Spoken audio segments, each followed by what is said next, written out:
Mr. Speaker, the chair of the committee to wait upon the governor. Good evening. Thank you, Mr. Speaker. It is my pleasure to introduce the governor of the state of West Virginia. The Honorable James C. Justice has arrived.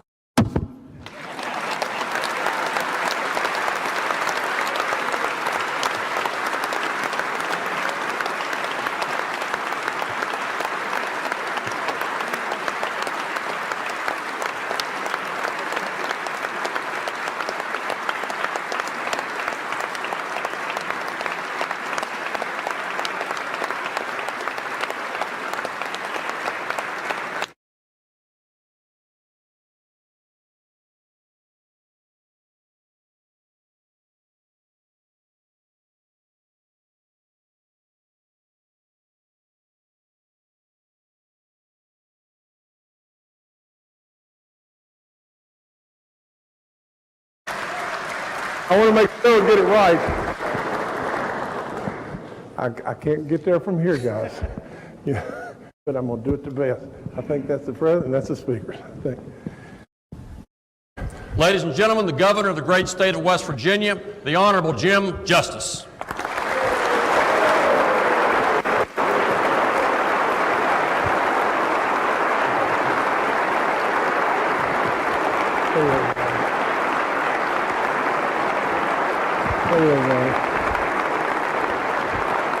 Okay, now y'all sit down. We got a lot to talk about tonight. The first thing that I want to be sure that we talk about right off the get-go is just this. I was early getting here tonight. Pretty good stuff. Now, think about this. When we were honoring a great man, Bob Kiss, I've got to tell you this. This is full confession. Literally, I was at the mansion. The last time I had seen my speech, Kathy had it. And all of a sudden, I get over here, and nobody's got it. And if we hadn't honored Bob Kiss, you would have been sitting waiting on me a long time. And so, literally, it's an honor beyond belief to be with you. And there's so much good going on in this state right now. It's hard to get it all in. That's just all there is to it. Now, with all that being said, I've got to do this. I've got to say one thing. You know, Mr. Speaker and Mr. President, Baby Dog says she's really sorry she couldn't make it tonight. But she's going to get a tub of popcorn and watch it on TV. But thank y'all so much in every way. And absolutely, if I could just say this, it is an incredible day to be a West Virginian. You know,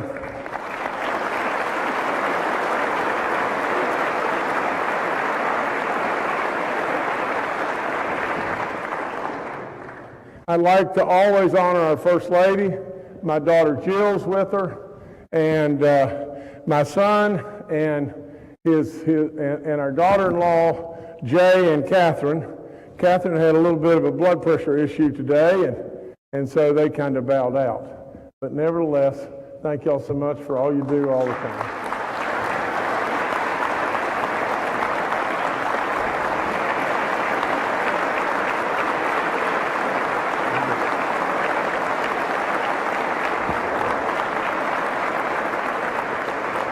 Now, I'm telling y'all, if y'all do all this clapping, don't blame it on me how long we're going to be here.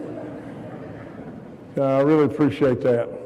And also, I've got to tell you just this, that Jill just had us another grandbaby, a beautiful little granddaughter, just not very long ago at all. Probably, what, 6 weeks? Okay. And her husband, Adam, who is our wonderful son-in-law, is now at home with 3 kids. Nevertheless, you know, a great family, and just I'm so blessed. That's all there is to it. Just blessed beyond belief.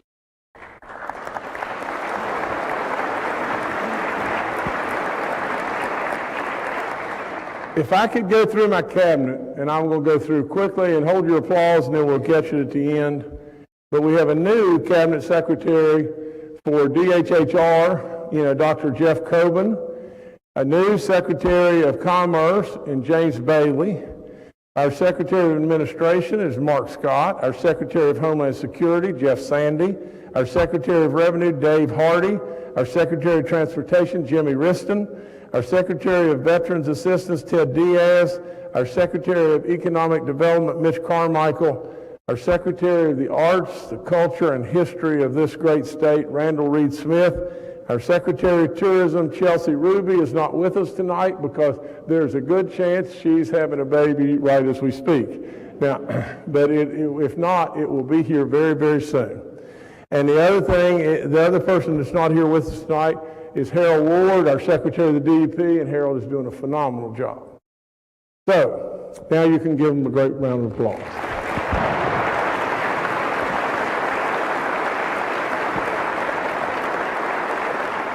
We have our wonderful, wonderful Supreme Court of Appeals.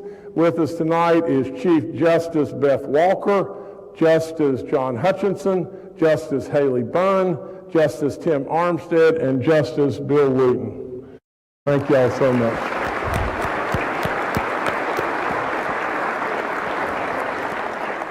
Now, our constitutional officers, Attorney General Patrick Morrissey, our State Auditor J.B. McCuskey, our Secretary of State Mac Warner, our Commissioner of Agriculture Kent Leonhardt, our State Treasurer Riley Moore, and our State Superintendent of Schools Dave Roach.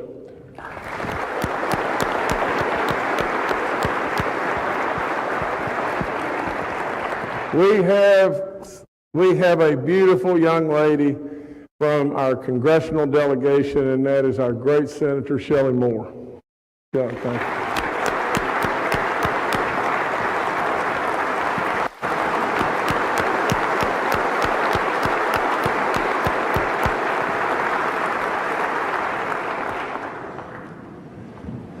Okay, we have our Adjutant General of the West Virginia National Guard, Brigadier General Bill Crane, and I don't know where Bill is, but wherever he is, all right, y'all got to cheer for him. That's all there is to it. And we have a Command Sergeant Major James Jones, and he's, I think, with our General. We have the Chancellor of our Higher Ed, and Sarah Tucker is with us tonight. We have our Commissioner of the Bureau of Senior Services, Robert Waswell, let me get through these and everything. We have our Director of the Herbert Henderson Office of Minority Affairs, Jill Upson, and we have our West Virginia University President, Gordon Gee, our Marshall President, Brad Smith, and members of their staff. So now, clap for them.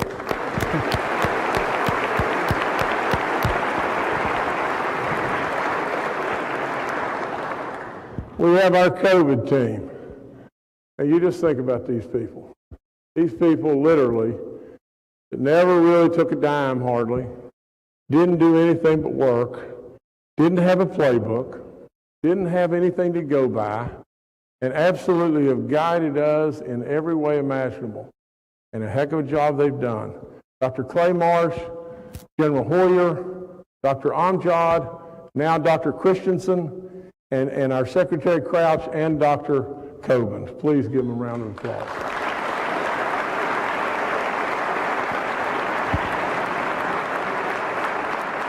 Okay. It's the 7th time I've been here in front of you. I can't imagine that time can go that quickly. The first year, I jumped all around and put things on whiteboards and did everything, and I sweated like a dog the entire time. Absolutely, at that time, this state was in tough shape, and you all knew it and everything. We didn't really know where we were going or where to turn, and today is a bright day. Through that time, I would tell you just this. I won't be your governor a whole lot longer. but I surely won't go away. You know, in fact, you'll probably either be able to find me at home or you may find me in Washington. But one of the two places I'll be. And I'll try to watch as best I can and help as best I can, no matter what I'm doing. In every single way, I will try to help continue to perpetuate this goodness that we've got going on right this minute. So, if I could just add just this. If I could give you my best wisdom today before we get into the nitty-gritty of everything else, my best wisdom of the day would be just this. Serve. Serve. Try as best you can to not want anything for yourself. Literally, this is an honor beyond all comprehension for every last one of you. Do what our forefathers did and did so admirably. They served. First and foremost, they served. Please don't put self in front of that. Always try to do what your voters and constituents are asking you to do. At the end of the day, we're here to do their work. We're here to do the people's wishes. Please remember that. And please try as best you can to not get in your own way. If there was ever a time in life right now, ever a time, when we could get in our own way, it's right now. Think about this. I tell people all the time, you know, we've been in the ag business forever, and I have honestly probably harvested 1 million acres of corn myself. I probably have. Planted hundreds of thousands of acres. When did you always lose grain? It's when the harvest was plentiful. That's when you lost grain. When there was almost nothing there and it was a bad year, drought or whatever, you never lost anything because you had to get every single grain. When things are wonderful, as they are right now, we've got to be careful and we've got to be prudent, or we'll throw a lot of grain on the ground and we'll never touch it. You know, I want to tell you just this. You hear me say this all the time. I don't care if you're a Republican or a Democrat or an independent. But really what I'm really saying is just this. In my heart, I am dadgum proud that I'm a Republican. But with all that, because I truly believe in very, very conservative values, I watch what's going on this national scene right now with our president and what's going on in D.C., and for God's sakes a living, there can't be a rational human that thinks what's going on is right. There's no way. So from that, I couldn't be more proud to be a Republican, but I would just warn you and just tell you just this. In this great state, there's enough people on the outside wanting to throw rocks at us, and they have forever. They beat us down. They've made us feel like you should know your place. You're in a race with Mississippi all the time. Who's going to be dead last? And we're not that now. Now there's jealousy because now all of a sudden we're the diamond in the rough that they missed. Really, be proud of who you are. Be proud that you may be a Republican or a Democrat or an independent. But for God's sakes, to live and work together and try to help one another for the betterment of all in this great state.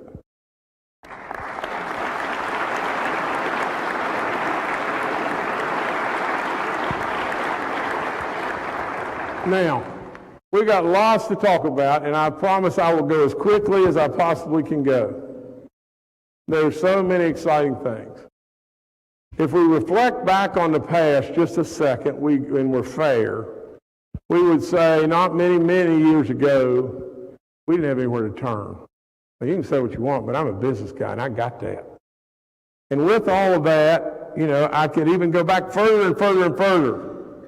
Imagine this, and I'm not casting rocks like I just said that I wouldn't do, but there was a time, believe it or not, that we cut a ribbon and celebrated a Taco Bell opening in downtown Charleston. Now think about what we're doing today.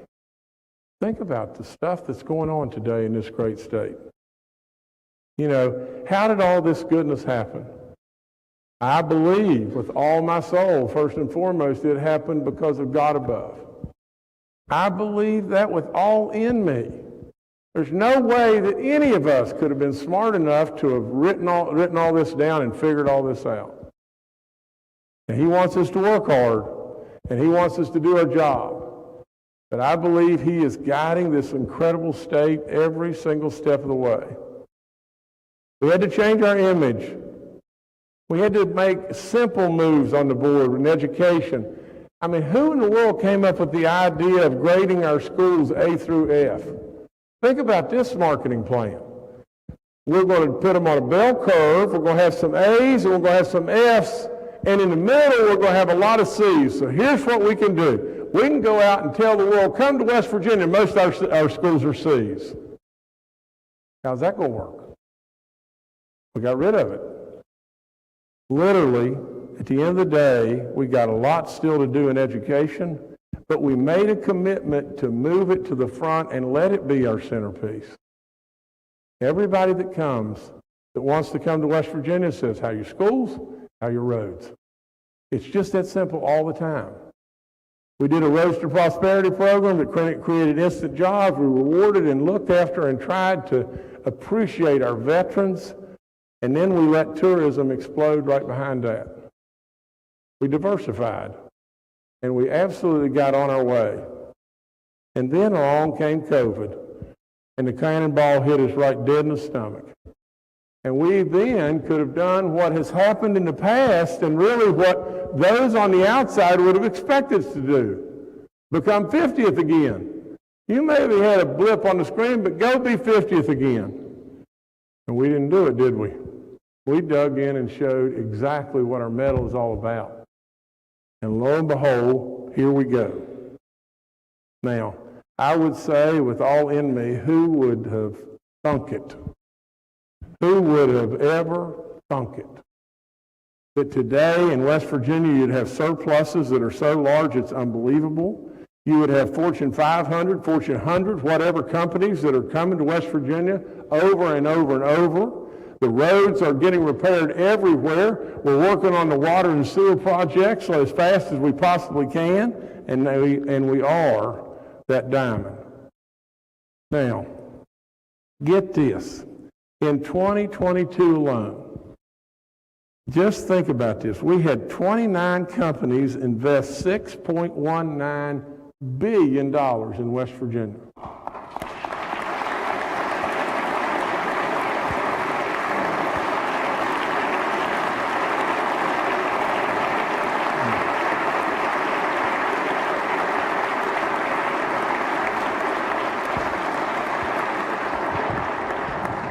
Now, absolutely get this.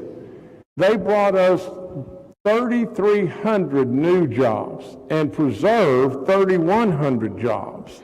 You know, it gave us the opportunity to compete on a world stage.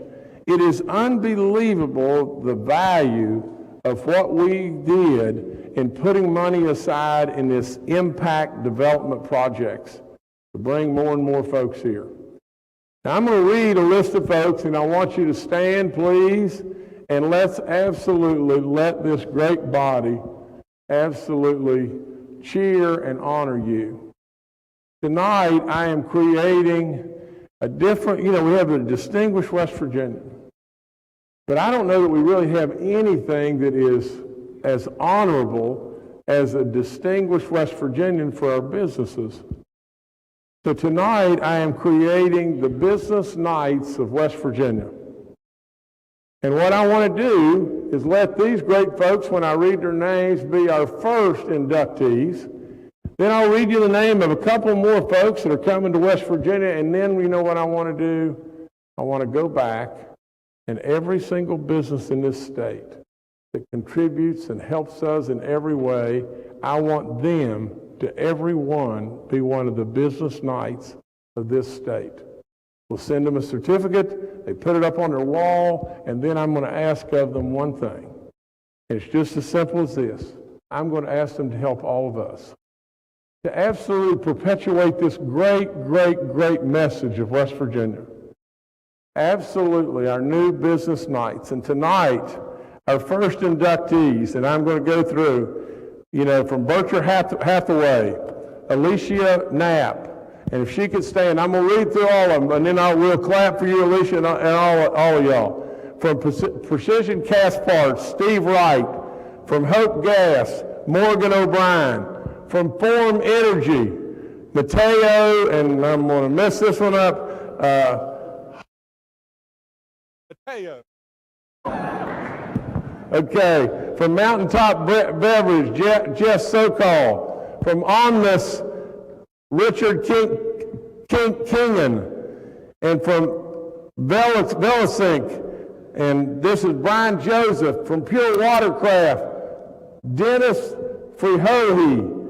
From Commercial Metals, and I don't have the name from Commercial Metals, and from Pampia Air, Metler, and there's not a representative from them, and from Klockner, and there's not enough representative from them. But if you could join me, just think when every single bit of this absolutely is done. Think what you have done. Think what you have created. Forevermore, you have created our grandchildren's jobs. That's what you have done. You have created the fact that over and over and over, Edith and Toby wanted to have a picnic, and they want their grandkids to be here. And they're in Charlotte or Denver or Atlanta. And now, they're going to be in West Virginia. So please, thank y'all so much. Thank you so much.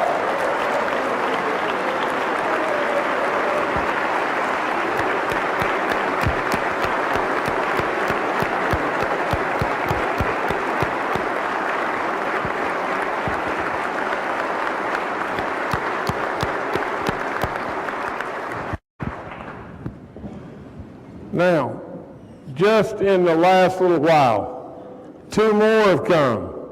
TLC, based in India, is a chemical plant within the Covestra plant that's in Marshall County. They're going to spend $150 million and create 50 jobs, making ingredients that are found in food. Their TLC chairman, another new knight of West Virginia, is with us right now. It's Mr. Sarti, and if you could please give him a great round of applause.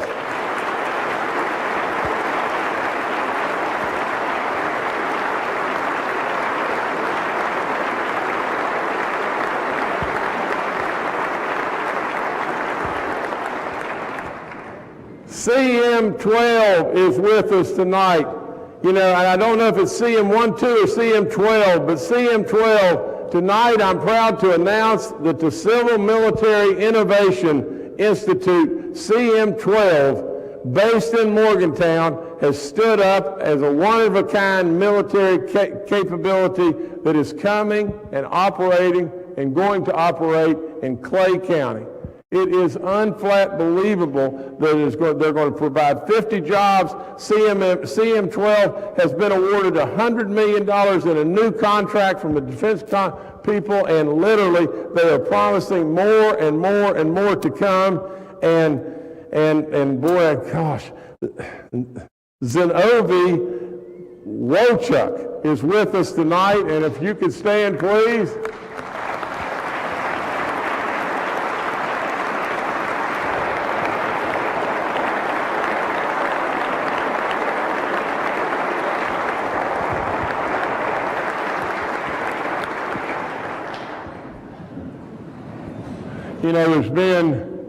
There's been an awful lot.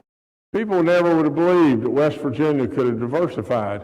People never would have believed that, really a coal guy would welcome with open arms, alternative sources or alternative energies. I'm a real believer that West Virginia needs to welcome all. As an initiative, there's been many green components to this initiative. But I want you to remember just one thing, and I know you will, forevermore. Our coal, oil, and gas folks today are supplying to West Virginia in this year, or this year's past, $891 million of severance income to this great state. People get up every day and get their dinner bucket and go.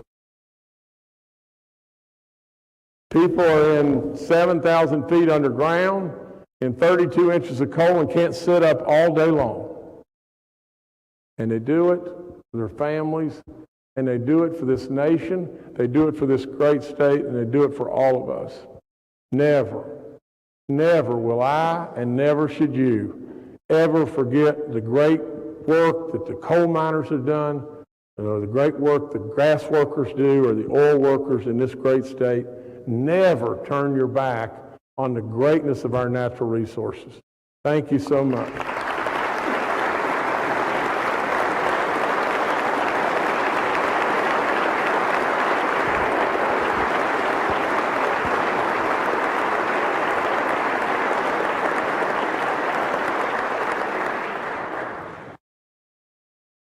We're going to kind of keep moving here, okay? In regard to our budget, we again are going to have a budget presented by me that is relatively flat.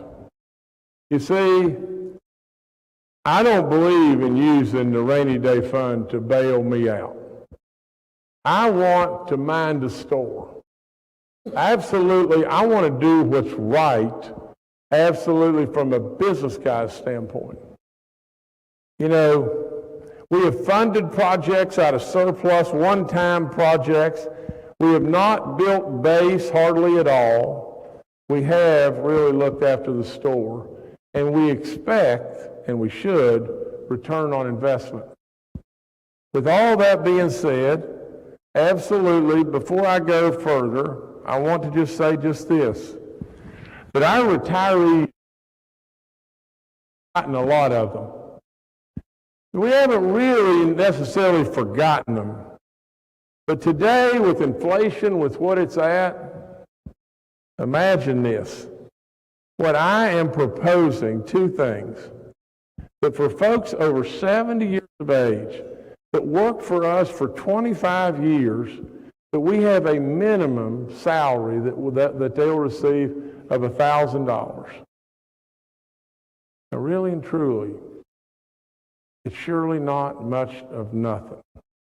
And at the end of the day, I want to do a one-time bonus payment to them of $1,500. And I want you to work as hard as you can, knowing whatever you come up with, I'll be right with you. But many, many times we get running really, really fast, and we forget it. So please, honor and help that wisdom. Now, from the standpoint, I promised along the way, I promised, that I would send the bill up in regard to the elimination of your car tax. I've sent the bill. I've done exactly what I promised. But I would just tell you just this. And you got to listen to me on this one. There's lots and lots and lots of things we can do. But if we want, at this moment in time, to grow the state of West Virginia, we're going to have to aggressively look at our personal income tax. It is an opportunity right now like none of us could ever imagine. Just think, we have the opportunity to do something that is monumental right at this moment. Now, with all that being said, all you've got to do is look at the publications, no matter what they may be, and they'll all tell you the states that are on a pathway to getting rid of their personal income tax or really aggressively doing something, those states are winning the day. Now, you've got to know that. You have to know that. A lot of people will say, well, we don't have an ocean. But we don't fry eggs on the street in the summertime either. Literally, we have been blessed with the 4 greatest seasons on the planet. We have the very best people. We have the greatest location. We're within a rock's throw of 2/3 of the population of this country. We abound in natural resources like crazy. And all I would say to you, and I know I'm going to get in trouble saying this, is who in the world wants to move to South Dakota? I mean, literally just a few days ago when it got as cold as it was here, if you'd have been in South Dakota, you'd have been a South Dakota sickle. You would have. So at the end of the day, just think how we're positioned. You know, we're positioned in the absolute sweetest spot that we could possibly be. Now, way up in the back, you've got our Senate President, President Blair, and you've got our Speaker of the House, Speaker Hanshaw. And I've listened to them. I really have. They have said over and over and over that what we need to do in regard to the PIT is do one of 2 things. Either don't do it or make a big splash. That's all there is to it. Don't do it or make a big splash.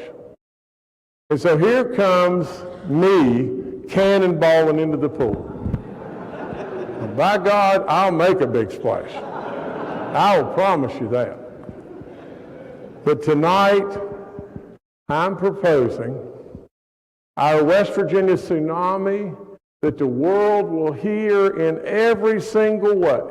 They'll hear it from every rooftop in every way. A tsunami that does nothing but benefit all, everyone. Tonight I am proposing the biggest tax cut in the history of this state.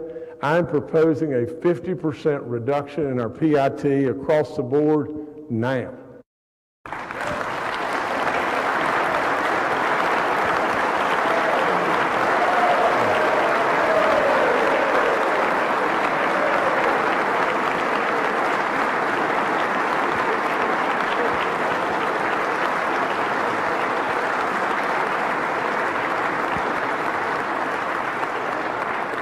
Now just think,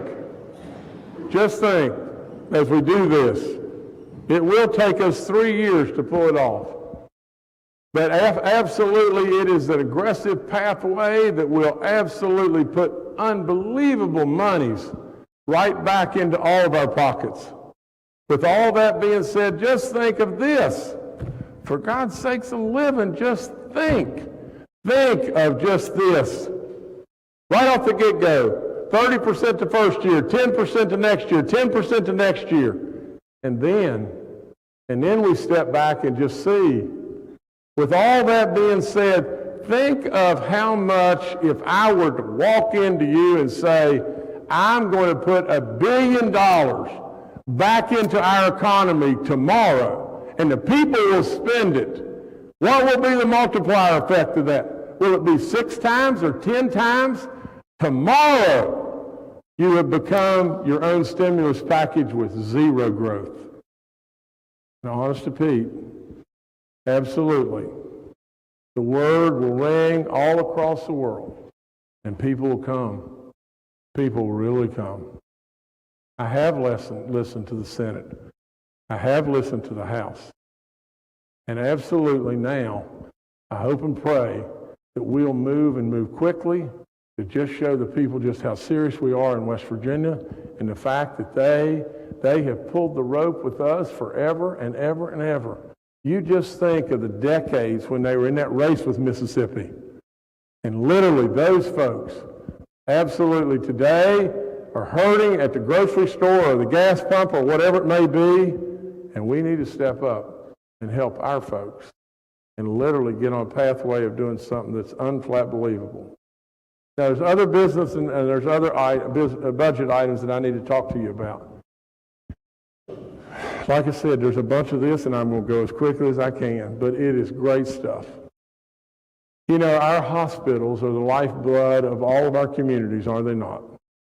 And literally, like it or not like it, but, you know, when they take a PEIA patient in and everything, a lot of times it becomes a burden rather than a plus. We need to help them out. And so tonight, I am wanting us to put $40 million into an adjustment for our local hospitals and absolutely help them in every way. On top of all that, we have a school aid formula increase of $35 million that I want to put in. And I can say this, for the first time forevermore, we are beginning to absolutely grow enrollment. The school aid situation is really designed for first grade aides to first grade teachers, and I think the exact amount is probably $37 million. And we'll start there. We need our kids to be better educated. There's no question whatsoever about that. I salute, our speaker, because he campaigned this effort and he thought this effort was really good. And so do I. The other thing I want to do is just this. I want all of us in here, all of us can leave here and go to Wendy's and hang out. We can. Baby Dog would love that. And absolutely, but if you'll just step back and just think about it, the one thing that we should absolutely do, especially with us doing how well we're doing right now, is put a stake in the sand to some way say, we're going to stop hunger in West Virginia. Now, we need to do it.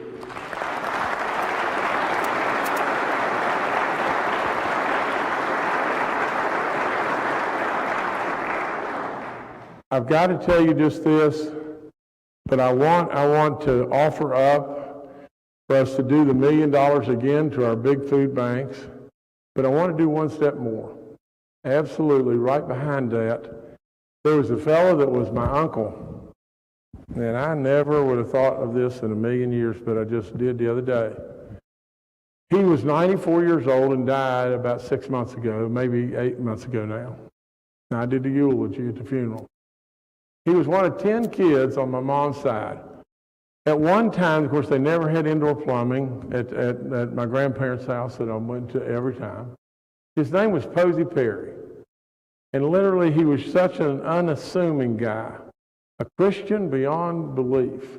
That's all there is to it. So many people looked up to Posey Perry. Well, he died. But you know what he did? He worked in the coal mines his whole life.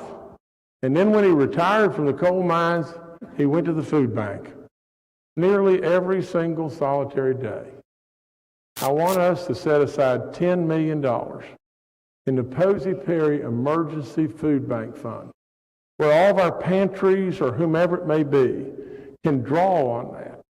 And if at the end of the year we end up with $4 million, next year we'll put 6. If we drain it to next year, I would propose you put back 10. Absolutely, that's what we need to do. We need to try with all in us to say, by God, we're not going to have hungry people in West Virginia today.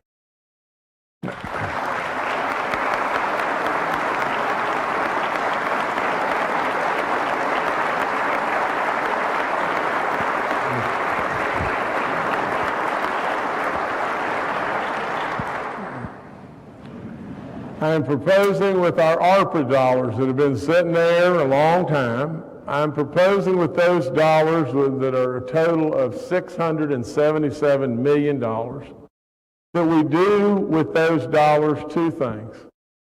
We put $500 million of those dollars aside for the Economic Enhancement or Impact Fund. We have now, and you see the fruits, you see them. We have now gotten to the place in time in West Virginia where we're competing. We're competing with others. You see, we couldn't ever do it before, could we? We couldn't ever do it. But now we can compete. And now they want to come. And now we've got it going. And those ARPA dollars, to me, $500 million goes there. 177 go into a fund that Ann Erling has done marvelous work with for our water and sewer projects, and we keep them going on and on and on. That's my proposal in regard to that. In regard to education, like I said, we got rid of testing, unnecessary testing, and grades A through F stuff and all that. We now have programs that are out there like, Grow Your Own Pathway, and we're making some inroads here and there. There's a lot of good stuff going on in the classrooms. But absolutely, without any question, we need to do one thing for absolute certain. We must ensure that schools have the responsibility to the students and the parents and not to a bunch of special interest groups. I believe that with all my soul. All of our parents deserve to know exactly what's going on in the classroom. Without any question, our parents have always known what the best is for their kids. Tonight, I am proposing a bill to direct school systems to make all curriculum taught be available online where we can see every single thing that's being put into our little kids' heads. Now,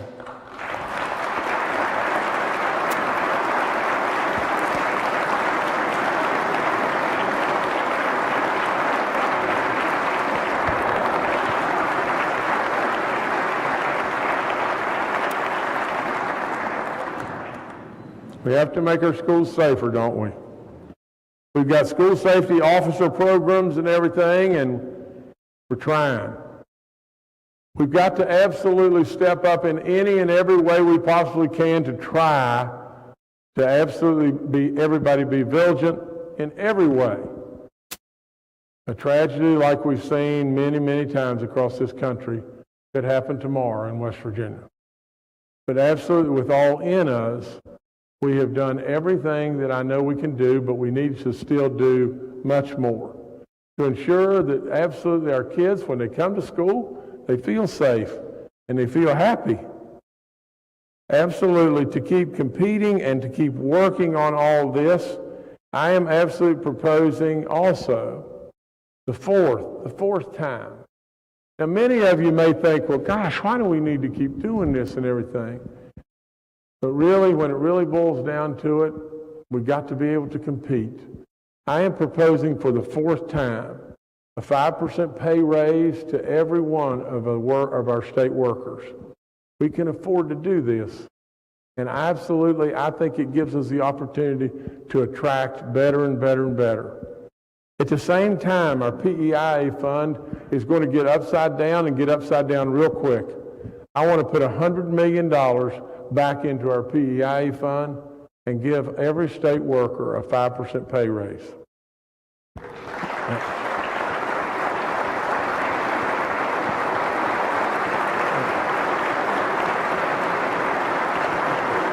Y'all got to quit this clapping. Y'all got to settle down on the clapping.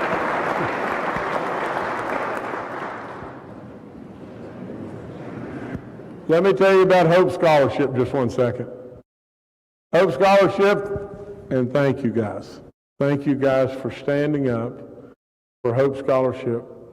Hope Scholarship gives choice. We should have choice. There's no question we should have choice.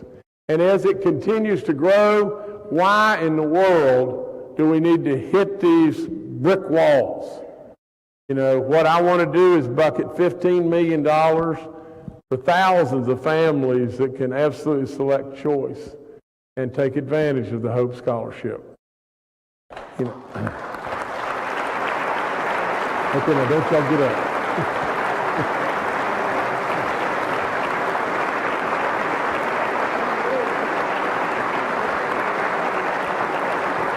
Okay.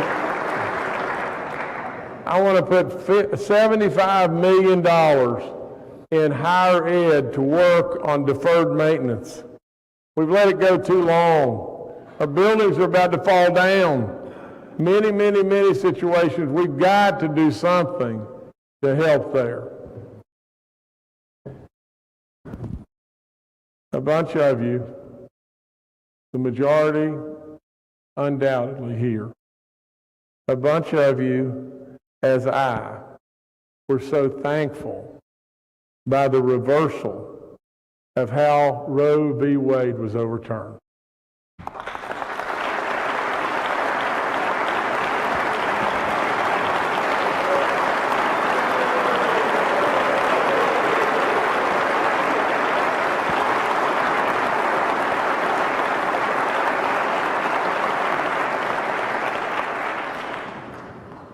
I promised you, and you did your job. You did your job. You absolutely vetted, took your time. You absolutely finally brought me a bill. I promised you the very second you brought me a bill, I'd sign it. I did exactly that. And I did that very proudly. And I would tell you, and I don't tell you this to grandstand because I don't believe in that in any way. As long as I'm your governor, I'm going to stand with life, period.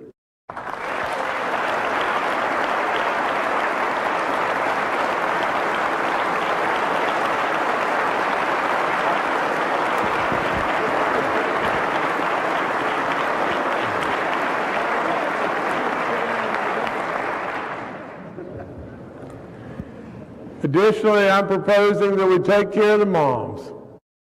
This could very well expand, but I am proposing a $1 million that's going to go into the child pregnancy centers.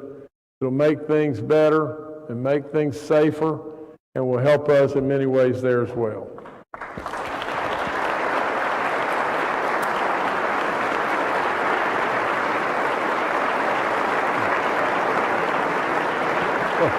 Y'all won't quit.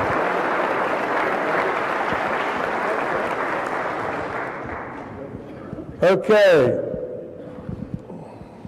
You know, we came up with the nursing program, the Governor's Nursing Workforce Expansion Initiative. We put $48 million in it. At one point in time during the COVID situation, we had 2,000 beds in this state that we couldn't staff. Think about it. 2,000 beds that we couldn't staff. Probably we lost a bunch of people because of it. We had to do something. We started this initiative and it has absolutely knocked it out of the park. It is absolutely amazing what's going on. And we are absolutely on the threshold of being able to pump out nurses and bring so much more goodness to West Virginia, it's unbelievable. I'll be asking you that we take an additional $20 million to keep this super program really going, and a special, special thanks to all the schools that are making all that happen. Thank you so much.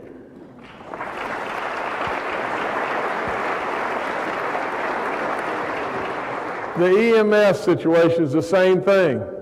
We put $10 million, actually $11 million in it. We were struggling like crazy to find an EMS. We couldn't find anybody to go to work. Think about this story, and I'll read this very quickly. This is a story from a fellow, and his name is Darren Crozier. He works in the Kanawha County EMT. Now think about it. He says, I'm so thankful to be a part of something like this, to see tax dollars for the betterment of West Virginians. We do this because we love West Virginia and we love our communities. This training has helped me in so many ways. It gave me a career and great health benefits for myself, my wife, and my 3 children. This has been very rewarding, and it taught me that I could learn again. Unbelievable. Really and truly. I am proposing that we put $10 million into this fund and keep this thing going.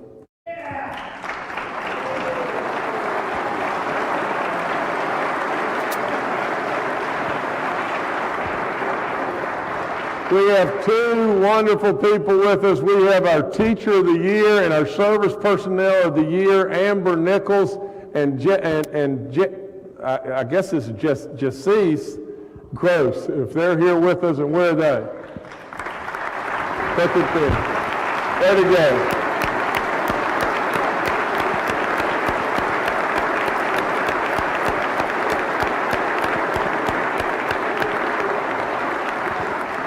They're from Eastwood Elementary in Morgantown and Hodgesville Elementary in Upshur County. There you go, guys. I got to say something about this little lady sitting over here, our First Lady. Started communities and schools. We started it really in 3 counties.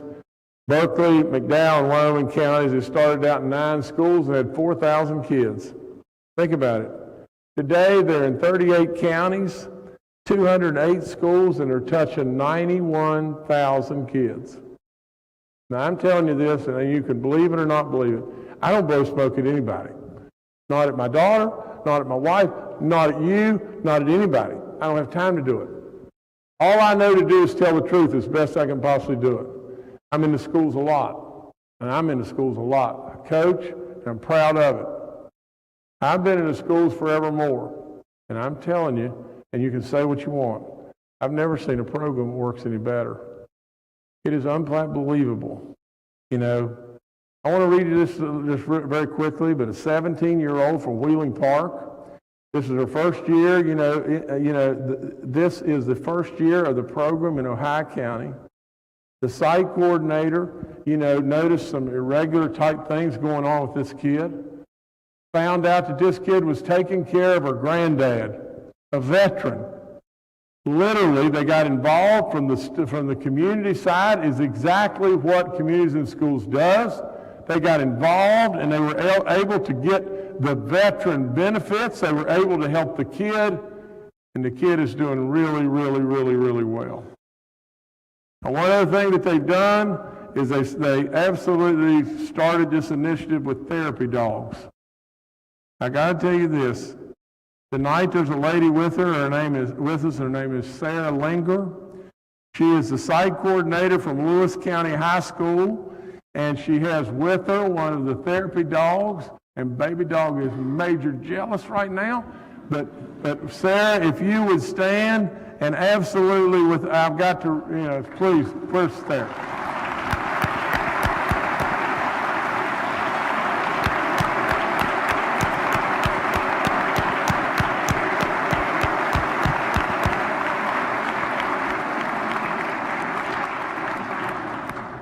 Let me just read this to you just 1 second. Jasper does an outstanding job with students and with their emotions. He goes on to say, once a student was very worked up and struggling after spending a few minutes with Jasper, and we all know that dogs will do this. Absolutely, as the student calmed down, the student's doing better every day in school. Now get this, at Pineville Elementary School, there's a dog there that's one of the therapy dogs. His name's River. And there's a student there that's severely handicapped and for all practical purposes nonverbal. Now think about it. And this one I'm gonna have to go real slow because I'll get big tears in my eyes about this because honest to Pete, I love kids. It says, when asked, how did you like River? The student that was partially, or for all practical purposes nonverbal, the student exclaimed, best day ever.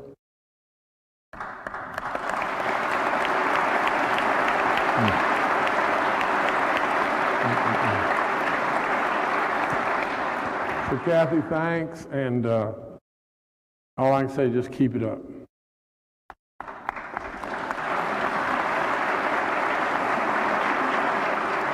We got lots and lots more dogs that are going. These dogs are expensive and everything, but there's lots of good stuff. Lots and lots. We want all 55 counties, and I think Kathy's on a pathway that's going to happen and happen really, really soon, probably within this year, and so lots of good stuff there. Let me jump to something that I've talked about before, is drugs, and we all know it can cannibalize us. We've made a lot of really, really inroads, but we absolutely know we've still got lots to do.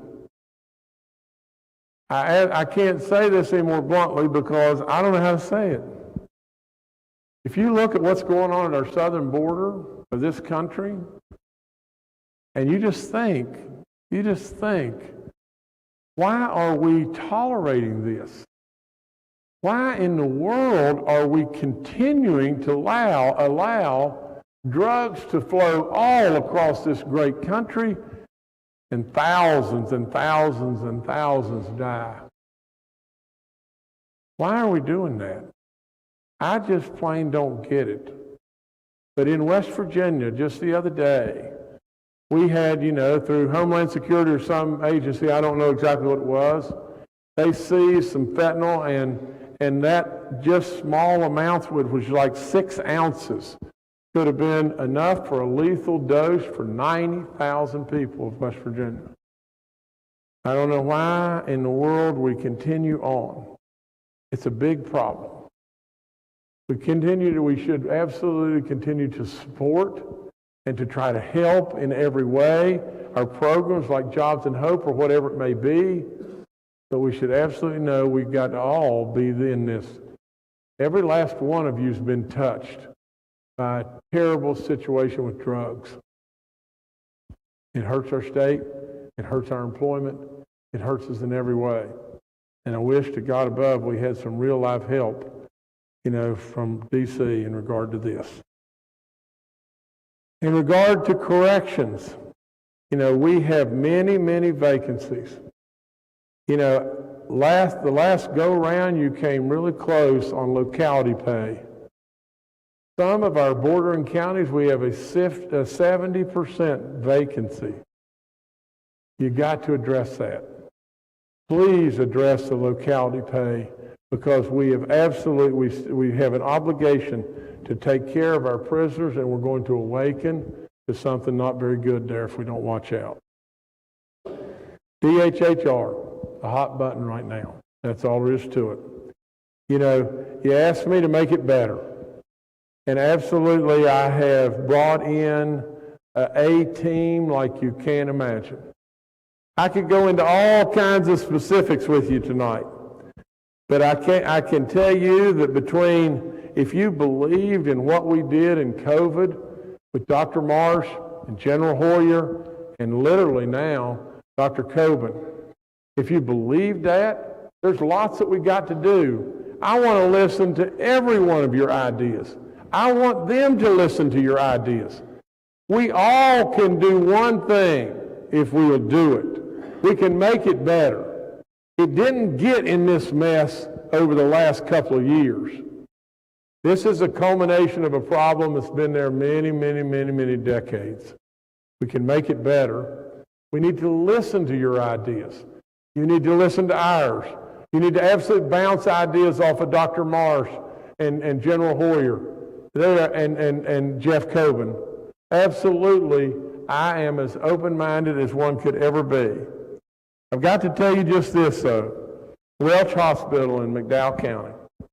And many of you have probably never been to Welch Hospital. And I've been there many times.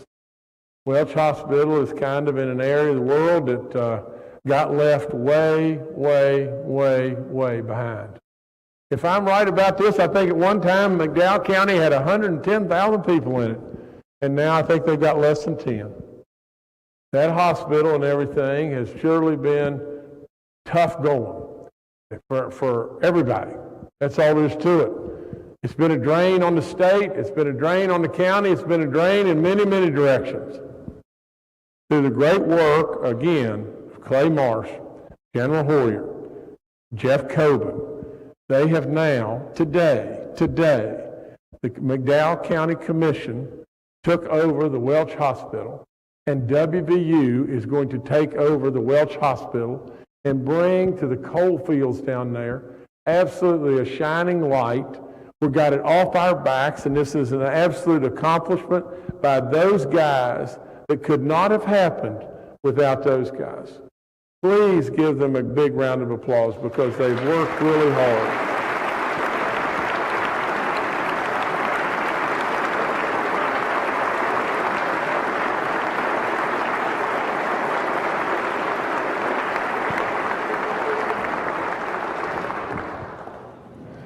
Let me tell you this. We have with us tonight one of our CPS workers. And absolutely, her name is Amy Stevens.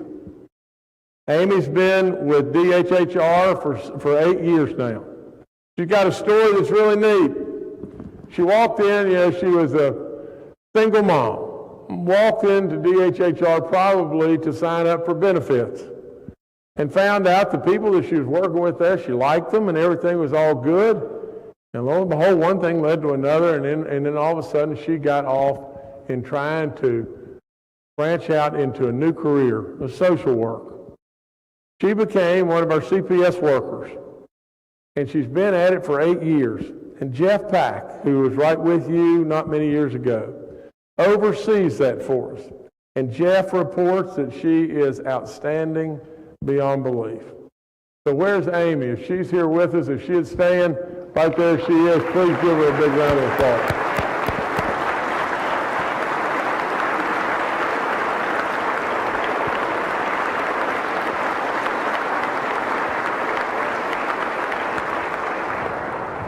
Okay, we've still got lots to do. There's no question whatsoever. These are just isolated things, and there's so much to do. Please, remember what I said about the wisdom. Remember what I've said about the respect. Literally, let's work together with all of our ideas, and we'll solve it. We'll solve it, or we'll make it a heck of a lot better. Now, I would say just this.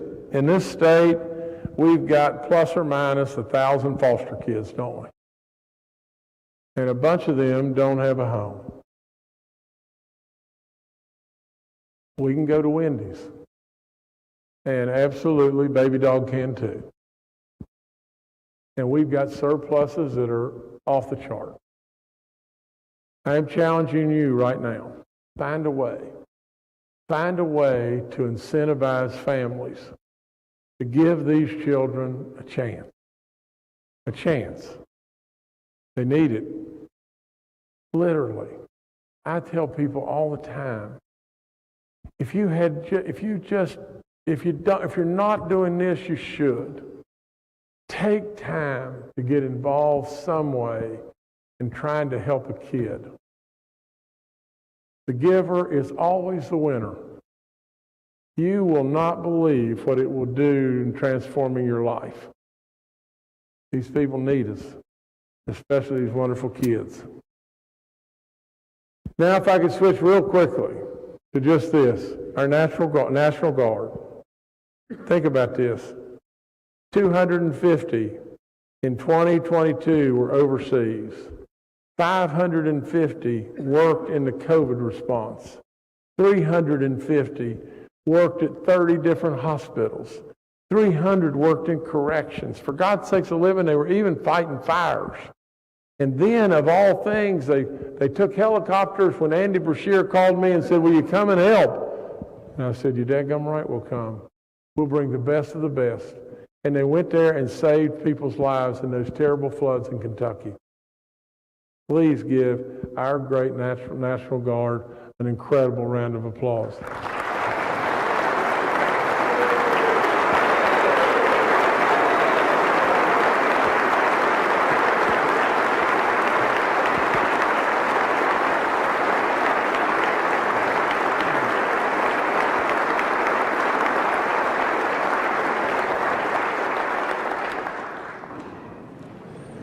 I'm going to get you up again right now.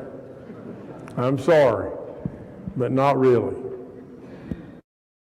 Our veterans, and you just think what they've given us. And we lost an absolute American hero beyond belief not long ago in Woody Williams. For those of you who didn't have the opportunity to be with him, you really missed something. He was unflat believable. That's all there is to it. He could have sat here right here tonight and delivered this 10 times better than I could.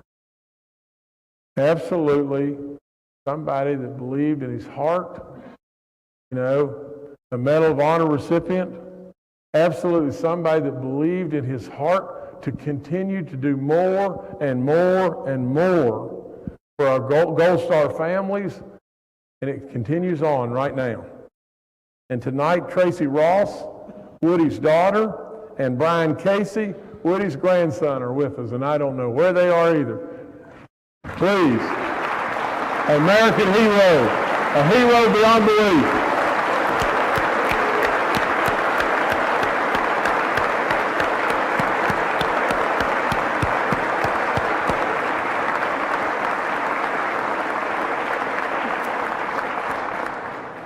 Okay.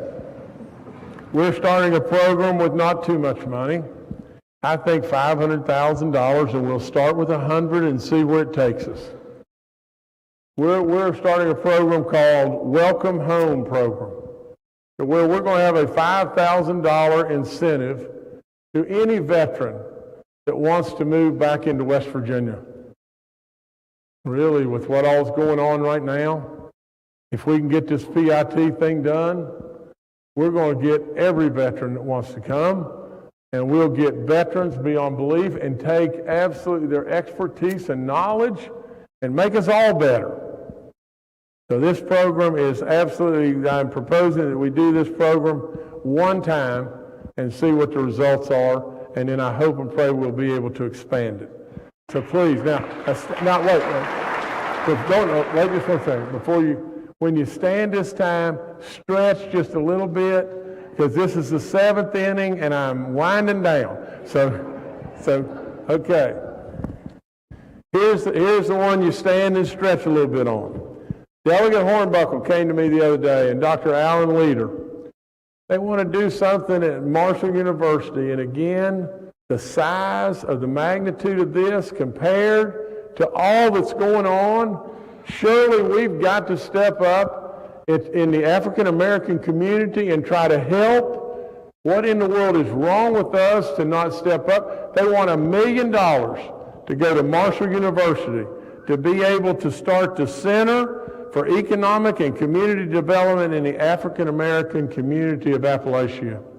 So please, I don't know that they're with us and everything. Well, I know Sean is somewhere, but nevertheless, Sean, if you'd stand, we'll give you a great big round of applause.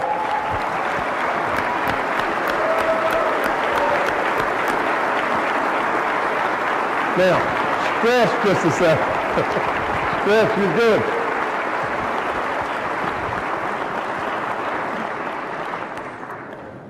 I've got to talk just about tourism and roads just a second. I mean, literally, whatever money you have, I don't care what it is, put it in tourism. It doesn't matter what it is. Whatever money you got, put it in tourism. You will instantaneously get a return on that money like you can't imagine. That's all there is to it. It's happening everywhere, all around us. Imagine these numbers. Imagine them. Last year, travelers in West Virginia spent $5 billion. $5 billion. Travel guides all over the place are saying, come to West Virginia. There's so much goodness going on in our parks and everywhere else under the sun. I could go on forever and ever and a day. You know, we spent $150 million upgrading our parks, and you can't even get a place in our park because they're all sold out for all practical purposes. They show us off. They make the world see just how good we really are. You remember back in the beginning, I told you about image. It is so important. Literally, we know how good we are, but the world didn't know. And they absolutely know now. They're getting it. I want to talk just a second about roads. Imagine this, in 2022, we did 115,745 miles of work. Think about that. Think about it. In the last 4 years, we've done 364,500 miles of work in West Virginia. Our roads got in really bad shape. You can say what you want, but not very many years back, I said, for God's sakes of living, we can't even go to the convenience store because we tear our car all to pieces going to the convenience store. And today, just think, the Nitro World War I Memorial Bridge is on its way. The Beckley Bluestone travel plazas are on their way. All the Wheeling bridges are, for all practical purposes, done. The streets in Wheeling are getting done. The Coalfield Expressway is making unbelievable inroads. Quarter H is absolutely on a path to be done. And many, many, many, many more. There's lots and lots and lots of goodness in many places. There's a fund to IIJA. I commend Harold Ward and Jimmy Riston for tapping into this. Harold did something that was first in the nation to deploy the IIJA funding for oil and gas plugging, $25 million, and abandoned mine lands for $145 million. Harold's not with us tonight, but you can give him a big round of applause too.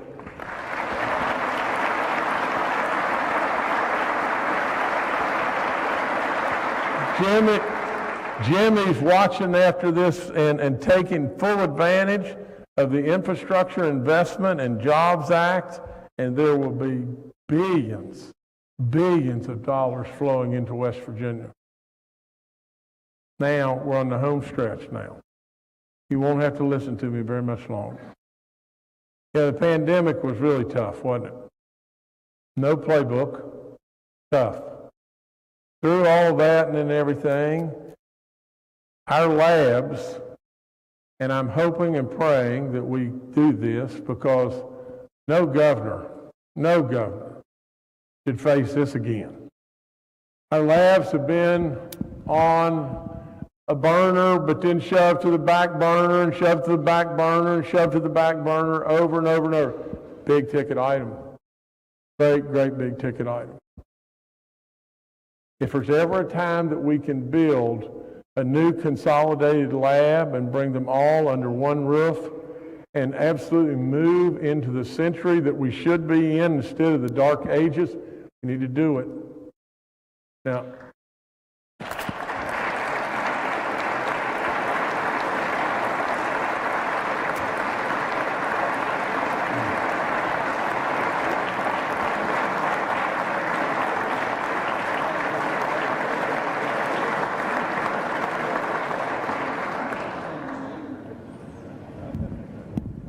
I'll never forget Vernon. Vernon Chris, just the other day, he told me, he said, you know, our labs in many ways reminded him of having two Dixie cups and a string to be able to communicate. Absolutely, our labs can get us in a lot of trouble. And we need great labs to be able to respond. The price tag to put them all together, and that's the State Police Forensic and Crime Units, the Department of Agriculture, DHHR, the Office of the Chief of Medical Examiner, DEP, and Weights and Measures. The price tag, from what I know, is $250 million. I'm proposing that we quit kicking this down the road and put $125 million in this year, $125 million next year out of surplus, and get it done.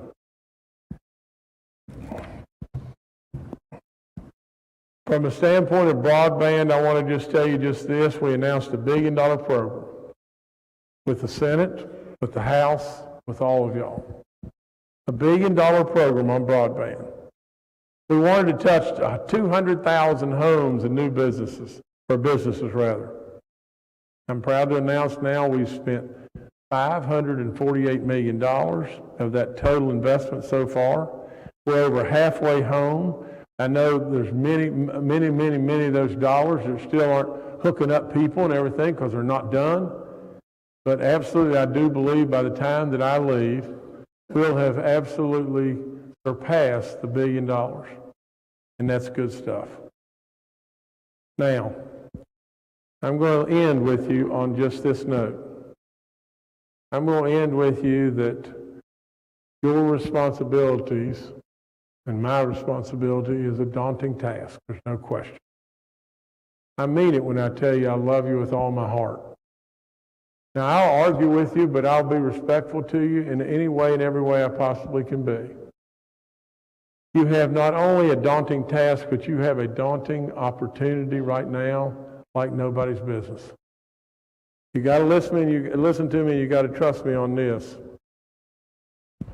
The one thing I've done, I've run many businesses.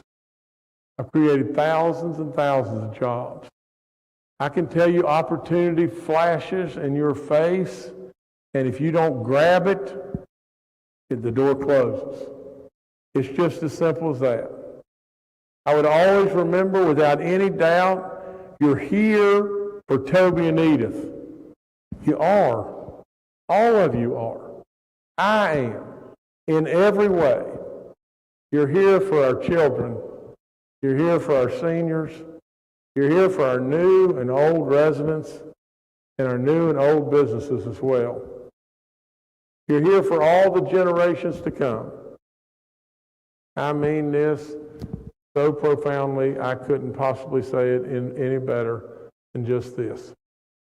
God bless each and every one of you for all you do. You give. You're away from your families. You're here 60 days. You work all the time. But what you're compensated is next to nothing for what you give. And you should be loved and you should be appreciated for it. I would say in ending, for all of us, God bless this incredible state of West Virginia. It is so wonderful. It is off the chart. And God bless this incredible country. Thank you so much for having me. And God bless all of you. Thank you.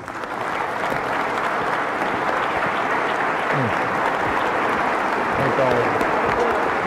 Thank you. Thank you, guys. Thank all of you. Thank y'all. Thank you all. Okay. I gotta find my way out of here. Kathy.